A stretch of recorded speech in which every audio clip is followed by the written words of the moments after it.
Fresh Fixers, we're back at it again. Another episode up and loading. As you can see today, hey, there's a banner on my sound panel which shows you that I have very important people today, okay? So I'm joined by representatives from NACOSA. How are you guys doing? We're good, and how are you? I'm good. Don't be shy. Please pick up the mic. We good, and how are you? No, we're chill. Please introduce yourselves so that my guests know. I am Unoni from NACOSA. I'm a community facilitator, and I'm here with my colleagues. Okay, so I'm Piwe. Yeah. I'm also a community facilitator from NACOSA. From NACOSA? Oh, turn on the mic. Yeah. I'm Tabisen Gumbi. I'm also a facilitator from NACOSA. Facilitators from NACOSA? Yeah. Oh, nice. All right. I don't want to waste your time. Let's just go straight to it, guys. I want to know, what is NACOSA? So in NACOSA, it stands for Networking HIV and AIDS in Southern Africa, communities in Southern Africa. And as we've said, we are community facilitators. We are facilitating a program called Stepping Stones under the DREAMS initiative. So basically, DREAMS is an acronym for the Determined, Resilient, Empowered, Mentored, AIDS-Free and Safe program that it aims in protecting and investing in young people. Oh. Yes. So through the Stepping Stones curriculum, that's where we empower these young people. Through that curriculum, it has various topics within it. We discuss issues such as GBV. We discuss safe sex. We discuss grief, trauma, and basically just what we as young people, issues that we as young people in South Africa are facing. So we come together, and it's in terms of like a group intervention. When we come together and discuss such issues, we advise each other of what we are facing. We share our personal experiences, and it's just young people coming together to discuss such issues. Oh, okay. So I want you want to add on, okay? Yes, to add on what my colleague was saying, on those sessions, we basically create sisterhood within ourselves, because we much more alert that young girls between the age of 20 to 24 having difficulties to talk or explain ourselves to our parents, hence they'll never understand. So we're opening such platform for them to be able to talk with people at the same age as them. It makes them to be much more open, because we're sharing things that are happening in this century. You know? After that, we have stakeholders that we work with, which is FHI 360, where they assist economical empowerment. They expose them to learnership and internships. So they actually teach them on how to do CVs. They equip them in so many things, to name just a few. We have Yvette, RHI, which assist health-wise. We offer services closer to them, health-wise. Yvette, they come and they give the services in terms of healthy, test them for HIV and AIDS, and then give them PrEP. Oh.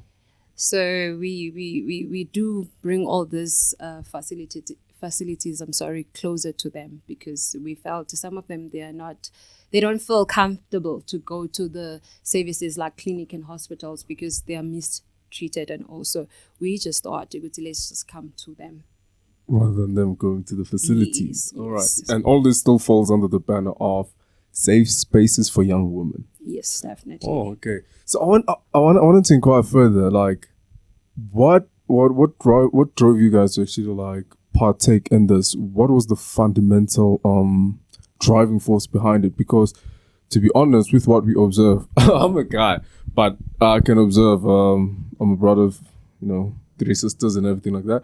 So I can observe just by seeing that girls don't generally tend to talk about things that affect them, because I think to some degree they just feel like they'll get over it, or something might happen. That's why even campuses do have facilities such as like none. But that being said, a whole lot of them still do not take, or they do not actually embark in taking that opportunity to just go and visit them. What is really the driving force behind that? Why is it that they're so shy to actually take that initiative to be like, I'm going to get help. I need help. Okay. I personally think it's being judged. I think mostly in our communities, our parents, to our parents will always be kids. They forget that at some point we do grow older, and then we face some challenges. Yeah. So it becomes very difficult for us to go to, let's say, to the clinic or to wherever to seek for help, because now we are being judged because of their age. And so mainly it's because of it's hard for them to go there. Okay. What's your take? And to add on what Untabi is saying, she's saying, most of the time, it's when we grow, you tend to pick a person that you're going to be able to confide to your personal stuff and everything. So only to find out it does not turn good. That person will just go and expose your private stuff to everyone, social media and whatnot and so forth. So some, they don't want to come and disclose everything to people, because some people misuse that information. Hence, we as in NACOSA, that's where we're opening doors for them, because when we invite them, we assure them, because there's a paperwork that they sign and everything. So we give them assurance to go to whatever we discuss here. It's confidential, private. And it's gonna end here. So that's how important they are, and yes, that's how important they are to us. Because we are here to build them and build their self-esteem. Hence, we have seen that after some people have come across some stuff, they become to be broken. They don't understand who they are. They tend to do half of the stuff that you're saying about your relatives, your siblings, I mean. So when we come to them, we are trying to make them to be able to open up and understand it was okay for them to act the way they did, but at some point it's not healthy for them not to talk and not to find somebody that you can trust to confide to. All right, so taking all that within the student space, because I'm pretty sure you guys have been in this program for quite some time, right? Now, taking all that into the reality of the student space, what are the most harshest impressions you've come across? Because what I want to understand from this is that as much as I respect the fact that the organization is for young women and everything like that, but I still feel like even us as guys, we need to be taught. We need to be schooled. Literally, we need to be schooled as to how, because we are friends, opposite genders and everything like that. But when they maybe confide in us regarding heavy stuff, even we don't know how to actually go on about with it. We're not sure whether are we giving proper advice. Is this really the approach? To actually tell them, no man, that's in, don't do this, or try doing 1, 2, 3, 4, 5. We don't even know whether that advice is feasible, because we don't understand the gravity of the situation, because we're not there. You see? So what I want to know is when it comes to the space of students, what advice would you give us, and how can we actually help our opposite gender friends, to kind of or at least maybe we can comfort them then.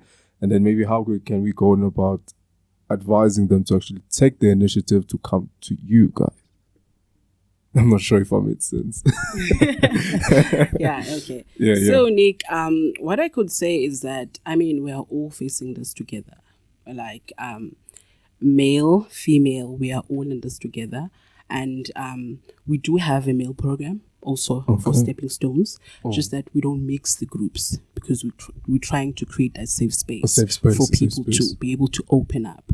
So if maybe we had a male and a female, you find out that maybe the female won't be comfortable sharing their story while there is a male in the present. So yeah, we do have a male program as well. Just that statistically and according to research, our HIV infections amongst that group of 15 to 24 is higher than their male counterparts. So that's why the program is focusing mainly on women, but there is a male program for that as well.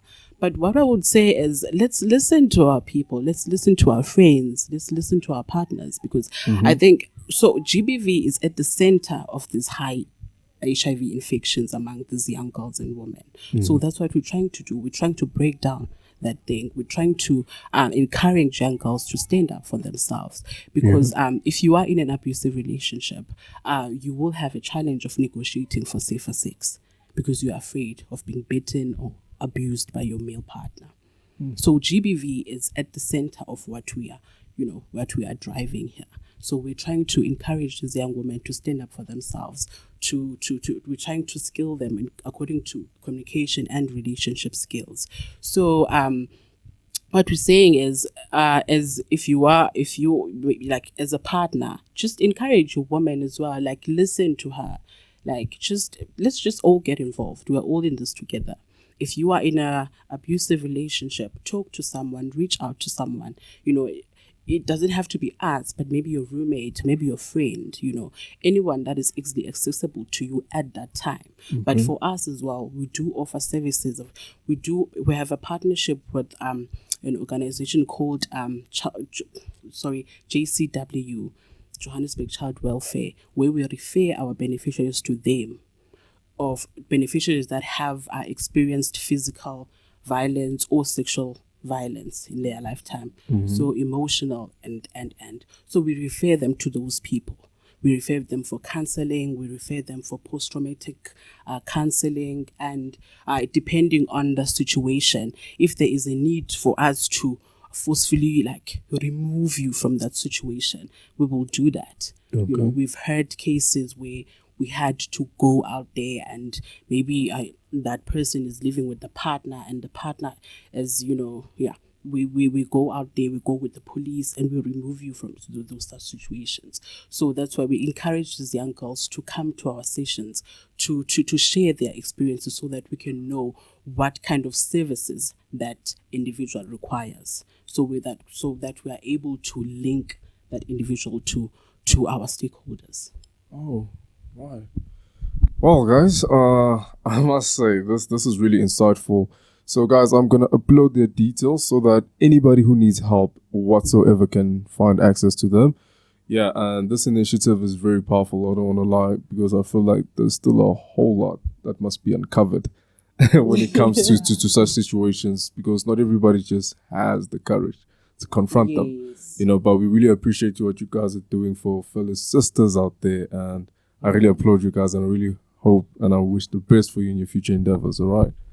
Thank you so much for calling Q. Yeah, guys. They're pressed with time. Yeah. So I'll just have to cut this session short. Anyways, yeah, guys, like I said, I'll upload all the details. Just make sure you actually look them up. And please, guys, especially gents out there, let's try to be, considerate. Oh, one more thing. Yeah. So I just want to put it out there as well as if there's someone that knows where we can actually reach these girls, just be in touch with Nick.